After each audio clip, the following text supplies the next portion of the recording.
3:17 in the morning. There are times that belong to no one, neither to the night nor to the day. They are narrow corridors of reality, filled with used air and noises that take shape in the dark, where the world seems to rest on hinges, and we learn not to open doors carelessly. I was alone at the funeral home wrapping up what remained of the previous day, when what I swore for years not to turn into a spectacle happened. The dead man extended his hand to me. I say it this way because I have no more honest way to say it, and at the same time, by saying it, I choose the precision my job requires. It wasn't a leap. It wasn't a cinematic spasm. It wasn't the theater that fear likes to stage. It was a minimal gesture, deeply human, with the delicacy of a memory the body keeps of itself. The tendon on the back tightening, the skin settling the millimeter, the flexor at the base of the fingers offering one more grain of movement. Enough for the mind, which I keep glued to the ground to work, to lift its eyes. The side chapel was as I always leave it when the family asks for silence, not beauty. Low light on the sides, without humiliating faces. A corridor free of objects that would trip up language. Water in cups that don't shine too much. A contained arrangement without an invasive scent. Benches placed at a distance that offers privacy without creating abandonment. Mr. Ellis, 74, a former mechanic, father of two, recent grandfather, rested in the shirt his daughter chose, and the knot of the tie his son tried to replicate from the old photo. The grandson had left a metal toy car at the base of the coffin, hidden almost in secret like a church whisper to accompany Grandpa. I always find the corner where the metal doesn't offend the varnish. The early morning, obedient, returned the peace that rooms learn to lend when we work well. It was when the hum of the air changed pitch, the kind of alteration that only those who lose nights here learn to recognize, and with it, the temperature shifted half a degree forward. I was 2 steps away, adjusting the arrangement with a gardener's tweezer, when I saw Mr. Ellis's right hand leave its perfect stillness and seek the air, a centimeter, maybe 2. There was no sound to justify it. There was no vibration at the base. There was no shadow passing by. There was only the gesture. I didn't make a sound. The building didn't either. Only the clock, insolent like old things that have learned to be witnesses, decided to teach the minute. 3:17. Breathe, I said to myself, and I obeyed. I learned early that the dead don't ask for a spectacle. They ask for someone to endure. I endured. And the hand, having remembered the gesture, forgot it again, resting where I had left it. The serene back, fingers slightly apart enough for dignity to fit, the skin with the discreet shine of moisturizer. If you ask me why I call it, he reached for my hand, I'll say because I was there in the exact line the gesture pointed to, and because, this part is hard, I didn't pull mine away. I didn't touch. His hand lived a millimeter and returned. And in that millimeter, there was an entire portrait. The daughter saying he never let anyone get up alone, the son remembering he was the first to extend his palm even to strangers, the daughter-in-law explaining he had a beautiful habit of holding the other's forearm in the right place to give balance. The gesture I saw was consistent with the man I heard about. In my profession, consistency is proof. The chapel, which has ancient ears, seemed to await my decision. Say it was just that and move on, or turn it into too much of a story. I chose the third thing, the one my father taught me when I was at the age to obey without understanding. Stay. Staying is the hardest verb to conjugate at 3:17. It's telling the minute that it has my entire body, without asking for explanations and without allowing lies. I stayed, and I stayed with the hand partially open, not out of courage for the miracle, but out of loyalty to the possible gesture, offered at a respectful distance, like someone teaching silence not to turn into fear. If his hand reached again, I would know what to do. Not run, not narrate, not call anyone. Breathe. It was then that the chapel reminded me that the building has its own time. The click of a relay in the ceiling, the sigh of a pipe that decides to respond, the wood repeating its, "I'm here." His hand was sleeping, mine was learning. And the clock, stubborn, moved to 3:18 as if telling me, "We don't freeze minutes here, we work with them." I didn't know that night would teach me the difference between seeing and enduring.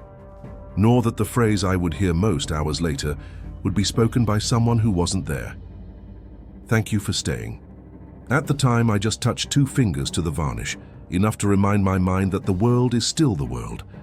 And I decided, no rush, no too much light, no interpretation, just presence.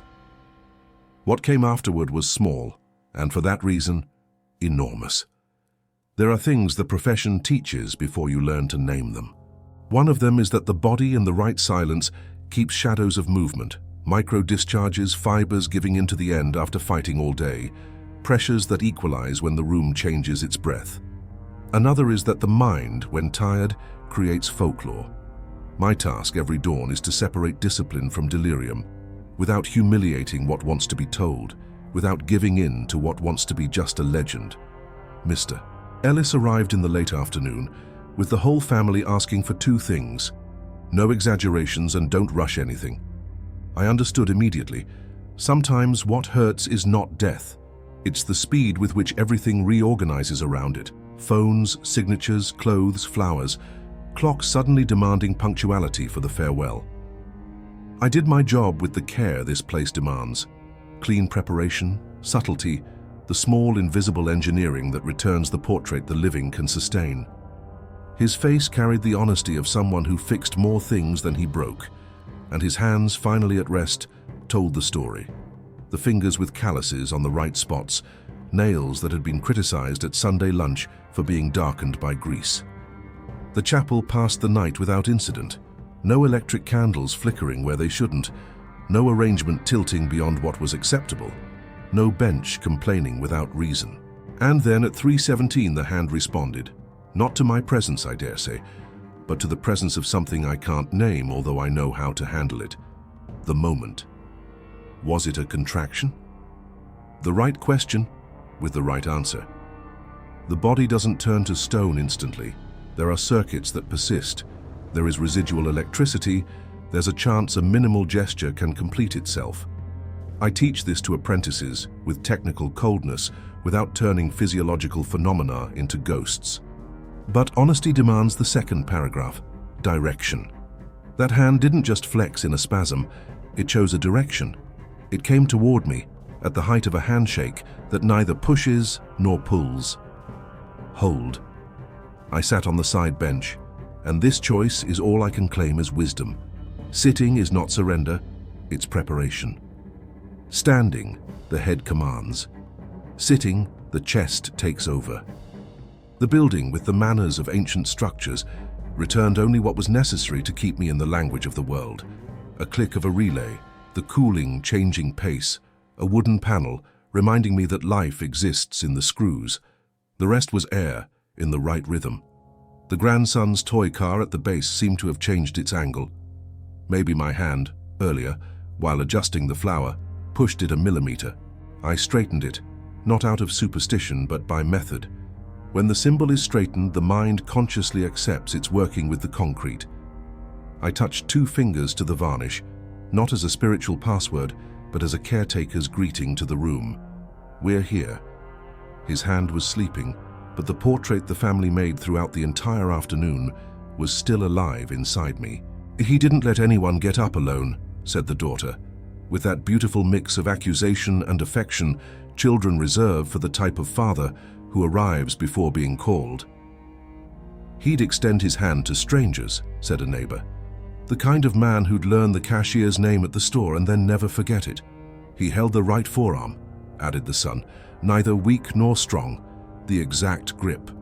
It's not mysticism to conclude that if a gesture survives, it will survive exactly as it always was, minimal and precise.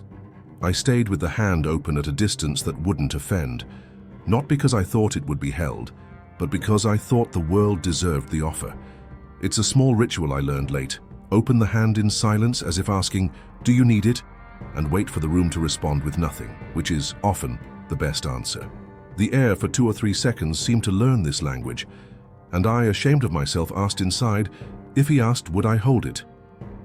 The next morning, I would tell this minute to no one. I would keep it like one keeps a tool that doesn't fit in the whole box, but that at the exact moment does the work no other can do. In the early morning, however, there was still discipline. Don't light the entire ceiling, don't lower the light until the service, don't touch the locks, don't utter anything that would turn the minute into salvation. I chose to sustain, not to save. It's here that the profession and life press the same key. Presence heals more than explanation. And if there's anything this building taught me, not with words but with benches, it's that presence in excess becomes intrusion. In absence, it becomes negligence. The correct dose is what makes us necessary. At 3:18, the clock returned me to common time, but my chest stayed in the previous minute, learning a new gesture, holding without touching. I didn't know that before dawn, another thing would come, small, like everything the night protects. The tension didn't come as a shock. It came as weight in the center of my chest, the kind that settles when we reconnect a forgotten wire. It wasn't fear. Fear messes up the room and demands too much light. It was organization, the mind, the hand, the light, and the air in their proper places. I adjusted an electric candle that insisted on an indecent glow in the left corner, not because the candle commands me, but because small, disrespectful lights take the ground from the minute. I turned 2 points on the dimmer, refusing the reflection of lighting up the entire ceiling. Too much light is a lack of elegance in the house of the dead, my father used to say, and it's adult fear disguised as control. I obeyed him, with the advantage of understanding it now. I opened the back door a finger's width. Air is taught with small gestures. Violent currents turn into theater. The temperature gave a sigh. I sat again as if deciding that the right side of the room changes with the state of the chest. When I sat down, I noticed the grandson's toy car in a diagonal I didn't remember. I knelt, aligned it with the edge, again concrete to support the symbol. And without allowing myself rhetoric, I touched 2 fingers to the varnish. 4 slow breaths, his hand still, mine still, the room accepting. There's a moment in these early mornings when the head wants loud solutions. It was residual electricity. It was the micro-pressure of the arm. It was the effect of the air. I don't argue with these phrases. I keep them in my pocket like one carries spare nuts. But the room asked me for another tool, stay. Stay is the verb people find romantic when it leaves their mouth and unbearable when it enters their body. The chair taught my back to obey. It was then that I felt it. I didn't see it. I felt it. Not on the skin, on the bone. A kind of touch of absence, as if someone without fingers measured the space between the phalanges of my hand and said, "That's it." The hands of someone who worked with grease keep the memory of the right grip in the air. This is how I explain myself. My whole arm tingled, not with awe but with recognition. His hand didn't move.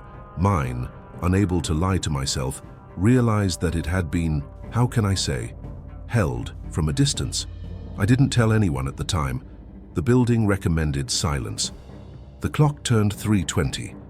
The wood of the door in the back decided to remind the world with a routine tick. The compressor resumed its rhythm. Someone, 3 blocks away, dropped a can lid. The world went back to obeying its laws. I breathed, for the first time since the first hand, without being afraid of resorting to ornament. I adjusted his tie knot, a millimeter of symmetry that only makes a difference to those who make this their calling. I subtly lubricated my lips, a discipline for those who respect a photograph that will be kept for decades. I checked the locks, not for myself, for the family of the future, the one that relies on the house to ensure that nothing breaks, even if no one is watching. His hands, 2 of them, in true rest. It's in this place between what is done and what is felt that most colleagues get lost. They want a phrase. In my notebook, which won't go for auditing, I would simply write, hand moved 1-2 centimeters. Direction, my position. Conduct, presence. Light, low, air. Open, 1 finger. Adjustment, not, lips. This saves, this organizes, this allows me to sleep the next day. If tomorrow someone asks me for a miracle, I will know that the version I have prevents me from becoming a charlatan and sustains me as a caretaker. Before getting up, one last small misalignment in the world asked for a solution. The toy car. At some point during these long breaths, the toy slid. Gravity is courageous when no one's watching. I touched a finger, aligned it with the base. and found beside the tire something that wasn't there, a white hair. I don't invent poetry when there's none. That hair could only have flown from some arrangement, passed from hand to hand all day, and landed there. Even so, the gesture of collecting it and keeping it in my pocket seemed like a way of accepting that the room had given me its part of proof, not to convince anyone, but to prevent me from turning the night into a script. When I stood up, with responsibility in its place, I realized there was a question left that doesn't fit on a form. If he had asked, would I have held it? The answer, which I would give aloud, not in my chest, is this: yes, but in the right way, without stealing the other's gesture, without invading the ritual, without placing myself as the protagonist of any moment. Holding, in this work, is being there and not pulling. I went back to the desk, took notes, removed the watch from my wrist. It leaves a mark on the forearm and betrays the naturalness of the hands. Washed the knots of my fingers as if ending a conversation. And I allowed myself the first kindness of the early morning with myself, a sip of water. The glass, at the exact point of condensation, reminded me that the body of the living still has work to do at 8. I call a turning point that which forces an adult to choose their version without harming anyone else's. That early morning, the turning point didn't come from a light going out, a shadow crossing, or an object falling. It came as decisions that matter do, from the inside out, with the force of one who accepts what they saw and rejects what they didn't need to see. This is my version. There was no photograph that could prove anything to me, no witness, no loud noise, no sign to send a message to anyone. There was a minimal gesture twice, and the ethical certainty that, for that minute, the only loyalty I owed was to what I saw and what I felt. Without theater. I didn't touch his hand. I opened mine 2 fingers width away, in the gesture I had become capable of making without asking for attention, and I said softly, as one speaks in a hospital corridor, "I'm here. If it's time to rest, rest. If it's for me to hold, I'll hold." I didn't ask for reciprocity. I didn't test the heavens. I didn't provoke the building. The air responded logically. The compressor kept its rhythm. The lights didn't invent flickers. The wood preferred its honest furniture music. The silence returned the room to me without giving me a trophy. I applied liquid petroleum jelly to his lips, a discipline that avoids the cruelty of dryness under flash. I adjusted, with a tailor's pinch, the collar that stubbornly cast a crooked shadow, something only I and perhaps the daughter would notice. I didn't do anything that a security camera could accuse of being out of procedure. Both hands rested with the dignity promised. Mine learned in that moment a rule that isn't in the books. Sometimes holding someone means precisely not touching. While closing the back door, now yes, to protect the correct air we had found, I heard the sound no ghost story script would bother to record, the internal plastic of an arrangement giving a millimeter, allowing the stem to find a better angle. This micro-permission from the room sometimes happens after we breathe correctly. And it's the only recognition I expect. Things adjust when the presence is right. Before leaving, I touched the tip of my finger to the edge of the coffin, and the whole body accepted the reality. Wood, varnish, weight, gravity, maintenance, salary, fatigue, vocation. In the profession, this is the first aid kit. The metal toy car, which the grandson would see hours later, slid again a millimeter, now aligning itself without my hand to the baseboard line. I wanted to straighten it for the 3rd time. I didn't. Leaving it as it was meant respecting the room. Alignment, sometimes, is something it decides. The turning point also demands care with the words we throw into the room. I didn't say sign, I didn't say he wanted, I didn't say hand from beyond. I said minute. In my notebook, this minute became 4 lines. None of them were meant to convince anyone else. All of them served to prevent me from betraying myself with the inflated memory we create when we want to seem interesting. The early morning thanked me, returning me safely to the dock. And there, in the street air, I felt the pleasant little shame of someone who was faithful to their craft. I stayed. On the way to the kitchen, I heard something that had escaped me until then, the small noise of my own footwear. The rubber sole suddenly seemed to tell me that if I take a lighter step, the world responds with less noise. It's not a spiritual lesson, it's technique. The volume we bring into the room is part of the problem or part of the solution. Already with the mug in hand, water, not coffee, I leaned my hip against the counter, like an adult allowed short rests, and was visited by a scene I didn't want to be invited to recall. My father, one early morning in other years, opening his hand 2 fingers width away from a lady who had left 4 children and a recipe book. "I'm here," he said, and I, too young for the craft and too old for excuses, understood why I stayed. Staying is a stronger inheritance than a building. I returned to the chapel, not to work, but to fulfill the secret liturgy. Before the family arrives, the house needs to see me one last time with no one around. I didn't turn on the light. I stayed for a minute in the honest shadow of what we had resolved.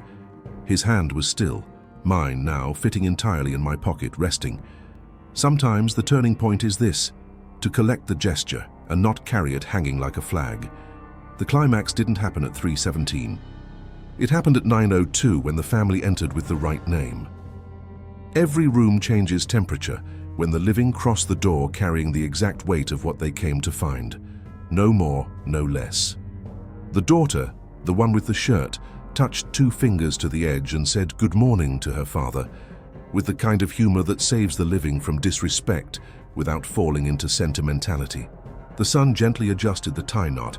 He saw my adjustment and decided the scene needed his gesture too. The daughter-in-law placed her hand on her husband's shoulder. This is the type of gesture no one records as central, but that supports the structure. The grandson, who still doesn't understand the rule of distance, asked me with his whole face and feet already a step ahead. "Can I?" I gave the approval with the signal I've learned to use most. A slow nod, first looking at his mother. She nodded. I went to the base and held the toy car so that the small hand could find the place of "now it won't fall." He touched the toy, took a deep breath with the seriousness that children reserve for what adults call mourning, and whispered in a volume only I and the grandfather could hear, "Now you take it." I don't correct children when they decide to transcend with an object. I help the object obey physics. I led the family to the minute of farewell with my shortest voice. I don't like to speak much at that moment. The building is a better orator than I am. "The time you need," I said, and that plural is deliberate. There are different times coexisting. My role is to allow the duration each one can bear. The daughter touched her forehead to the glass, a gesture that doesn't hurt anyone, unlike kissing the cold surface, and said, "Everything's okay." I felt an old confirmation. Sometimes, everything's okay is the best liturgy. In the corridor, while adjusting the distance of the arrangement so no one would bump into it, the daughter turned and said, "Thank you for staying." She wasn't here at 3:17. She didn't need to be. The staying she thanked me for wasn't about minutes. It was about posture. The son gave me a brief handshake without theatrics, one of those that means "good job," and at the same time, "I'll see you on the other side of the door." The daughter-in-law, silent, measured me with fair eyes, the best eyes, the ones that don't ask for a story but for things to work. Before the procession in the dock, a breeze crossed the door and moved only the ribbons of the arrangements, not the flowers, not the leaves, just the ribbons. I like when the house applauds with little enthusiasm. It's a sign of approval without spectacle. The driver adjusted the support, with the quiet competence of those who prefer to learn the weight rather than guess it. The grandson's toy car, secured, was firmly where it should be. When leaving, at the edge of the cemetery world, I took 2 steps sideways to allow the family to exit as a whole. No one likes to cross a narrow door at these times. And I heard, inside me, the question that had accompanied me since the early morning. What if he had asked? The now complete scene gave me the courage for the answer that avoids private heroism.